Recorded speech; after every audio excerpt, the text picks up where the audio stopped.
Where do you think you're going to be on the top 10 list? What do you got? One? Let's say it. Come on. What do you think? I'm just, I'm very honored to even, be recognized within the top 10. I mean, on the 100, it's such a team-driven sport, Rich. A lot of the individual accolades, they're cool at the end of the day, and when everything's said and done. But what's real is that I'm not the same player without a guy named Patrick Mahomes and Tyreek Hill and Coach Andy Reid. So, it's just it's me thanking everybody, for doing their job and help making my life so easy on the football field and help making this team better. Now let's just really just act like it's just the two of us talking here and there's nobody else listening, despite the fact it's an international audience. But let's just say, what would it mean if you wound up higher on the list than Mahomes, though? How great would that be? Oh, my gosh. Oh, man. I don't know if I would ever let him live that down. I would just tell him, you need me every day. I'm like, you need me. Honestly, how amazing would that be if it winds up where... Oh, my gosh. I might even go on Twitter and say this list is just bananas. This list is ridiculous. I'm sick of seeing guys just placed anywhere on here. Oh, that would be wonderful, though. It would be rich. It would it not be? I am so rooting for you on that front. That would be great. I would just be my eyes peeled on this weekend and just hope I hear Mahomes' name before Kelce. That would be amazing. And my son did choose you 5th overall in his fantasy draft. My 10-year-old. Yes, and because he came up last year because he likes having puns for his fantasy team names and things like that. Like Tell It to the Judge is his fantasy baseball because he's got Aaron Judge on it. So the name of his team, you ready for this, Travis? Ready? I'm waiting on it. To Kelce for Comfort. That's the name of his team. To Kelce for Comfort. Yeah. I like that. That's pretty clever. There you go. That's pretty clever. Yeah, his dad came up with it. He had no idea what...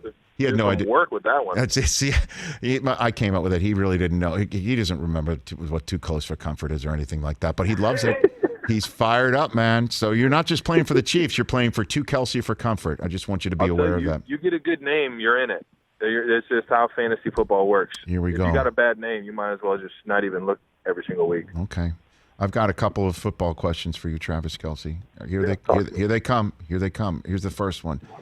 How in the world do you improve on anything? It just seems that, I understand last year you didn't finish up with you picking confetti out of your hair, but it just seems to be so terrific and everybody seems to be getting better. I mean, honestly, what is it like to be pushing the same rock up the same hill and hoping to get a one different result on the win-loss? What's that like, Travis Kelce? Well, one thing about football is that you're nonstop. You can always find something to get better at. It's just you never have seen all the reps that you're going to see out on the football field. It always plays out differently. Even when you think you got something schemed up and everything, it just plays out always just a little bit different. So building the instincts to always have something in your back pocket to refer to, or just to have instinctual visualizations and stuff like that. I'm always trying to find other ways to win my routes or to make the block, things like that. So that's always, taking me to the next level or trying to get me over the hump to the next level in every aspect of the game. But I think Coach Reid does an unbelievable job every single year in, year out, of creating a playbook that we can grow in. So it's not the same stuff that we've been throwing out there so we can get schemed up and it makes our job harder. It's actually he's putting in new stuff. He's putting in things that are, going to make our jobs that much easier out there on the field and put us in a position to have success. And when we rep all these plays in practice, we find ways to have success versus various coverages. And I think that's where I really grow every single year, is within this offense and going out there and just trying to make the best play for the team, man. What's it like to get one of those new plays from Reid? Have you had one of those moments like, where the hell? Oh, man.